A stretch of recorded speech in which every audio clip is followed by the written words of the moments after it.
Salam əziz 11-cilər. Bugünkü hədəf sınağının izahını verirəm, yəni 1 fevralda olan. Birinci mətnimiz bədii üslubda yazılmış qayçı mətnidir. Qayçı mətnindən baxaq.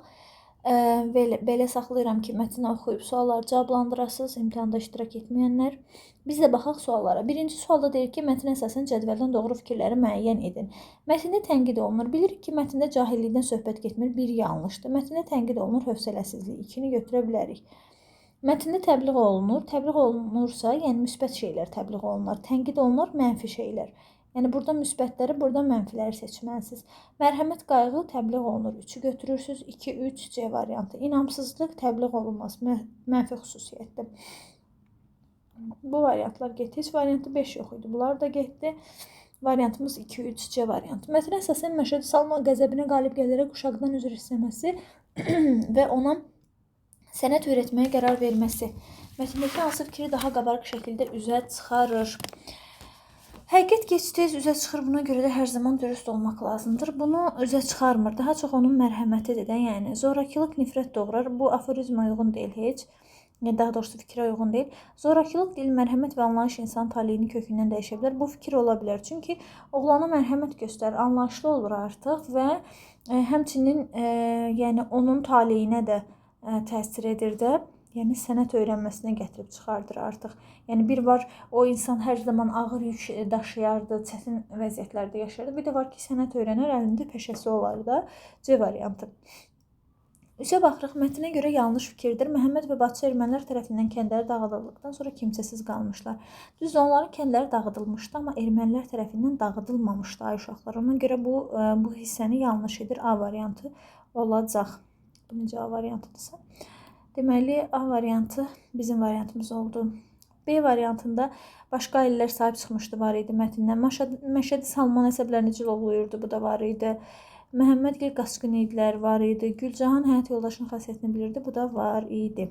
Keçdik 4-cü suala. Mətndə hansı suallara cavab tapmaq mümkün deyildir?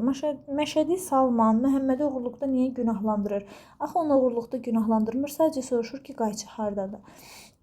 Gülcahan Məşədi Salmanla niyə küslü qalırdı? Gülcahan Məşədi Salmanla küslü qalması yox idi. Yerə düşən yetim işvərinin narazılığına baxmaraq saxlamışdım. Yəni Gülcahanın küslü qalması yoxdur axım. Belə. 2 yanlış olar. Məhəmməd və Bacı niyə qaçqın düşmüşlər? Çünki kəndləri dağıdılmışdı. 3-ü götürürük. Məhəmmədin Məşədi Salmandan və Gülcahanın çəkinməsinin səbəbi nə idi? Bu yox idi, atırıq.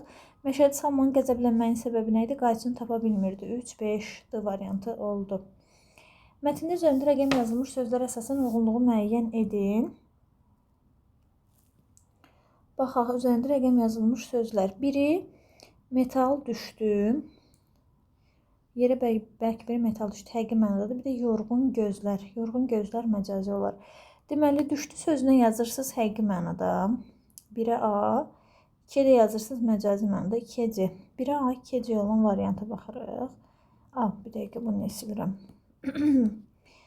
Bu da getsin. Bu da getsin. Bu 2 varianta baxırıq. Deməli, deyir ki, qəmli məsum sözlərinin qarşılığıdır. Düşdü sözüydü də birinci söz. Qəmli məsum demək deyil axı. Düşdü söz. Deməli, variantımız olacaq uşaqlar. 1A, 2C, B variantı oldu. Keçdik 6-cı suala. Məşədi Salman hirslidir. Uşaqlar, niyə Məşədi Salman hirsli idi? Çünki qayçını tapa bilmirdi. Qayçını tapmırdı. Baxaq, hirslidir, hirslidir.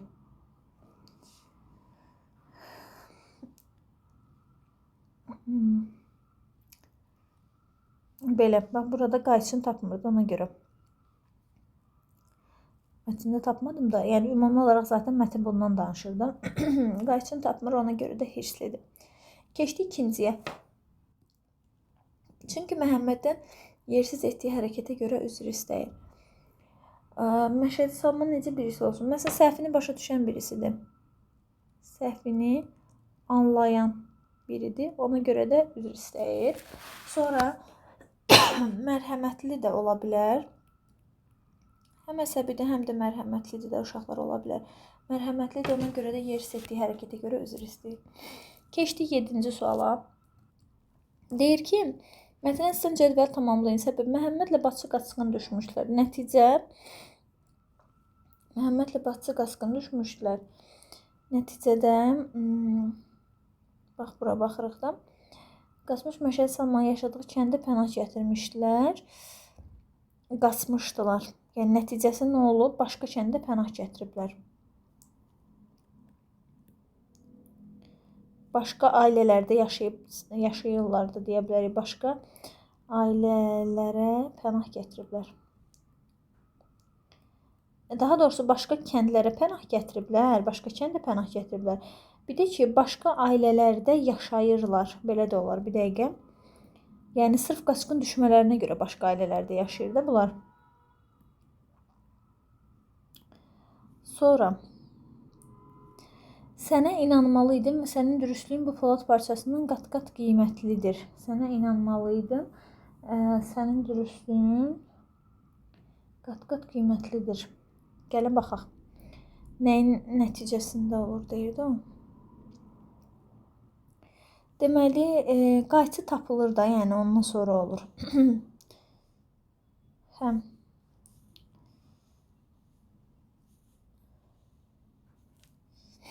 Ümumi olaraq uşaqlar yaza bilərsiniz ki, səhvini başa düşür.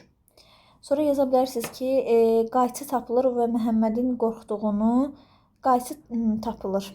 Yəni metal yerə düşür. Bunu da yaza bilərsiniz. Sonra və deməli yavaşca Məhəmmədə yaxınlaşıb səhvini başa düşür, qayçı yerə düşür. Sonra qayçı yerə düşür, o Məhəmmədin qorxduğunu başa düşür, görür. Yəni bunları yazmaq olar. Həm qayçı tapılır yaza bilərsiniz burada. Qayçı tapılır. Sonra o da səhvini başa düşür. Səhvini anlayır. Sonra uşağın qorxduğunu görür, yorulduğunu görür. Ona görə bunları yazmaq olar. Əmir, şələ, qəzəb sözlərin qarşılığını istəyir uşaqlar sizdən. Deməli, altına xətt çəkilmiş sözlərin qarşılığına baxaq. Cümlə daxilində görək. Amma əmir. Bir dəqiqə sözlərin buranı təmizləyək görək.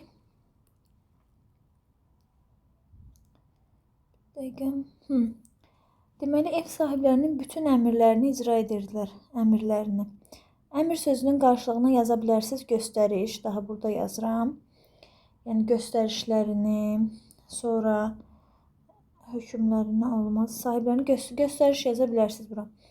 Odun şələsinin altında 2 qat bükülmüş Məhəmməd dərindən nəfəs alır. Odun şələsi, şələyə yaza bilərsiniz yük. Yaxşımı? Yəni, yük yazmaq olar odun yükünün altında. Qəzəbə də yaza bilərsiniz əsəb. Belə. Və sözlərin mənalarında tapmış olduq uşaqlar. Keçdik. Daha burada üzərində yazmıram. Mətnə əsasən çərçivə daxilində verilmiş cümlənin məzmununu saxlamaqla aid olduğu üsluba uyğun olaraq zənginləşdirib yenidən yazın. Məhəmməd bu sözlərdən sonra sevincək oldu. Bir dəqiqə buranı təmizləyək yenə. Bura əslində çox şey yazmaq olar. Baxır, yəni siz nəyi necə yaza bilərsiniz də. Deməli, sevincək olduğunu dəyişib frazoloji birləşməklə əvəz eləyə bilərsiniz. Məhəmməd bu sözlərdən sonra qanad açıb uçdu. Yəni, sevincək oldu yaza bilərsiniz. Sevincək sözünü dəyişirsiniz də. Qanad açıb uçmaq da sevinmək deməkdir axı. Dəyişdik. Daha sonra Məhəmməd bu sözlərin əvvəlinə nə artıra bilərik? Məsələn, sevincək oldu. Bir dəqiqə fikir. Məsələn, yaza bilərik ki, Məhəmməd qəlbinə işləyən, bunu çıxardırıq, qəlbinə işləyən sözlərdən sonra qanad açıb uçdu və yaxud sevincək oldu.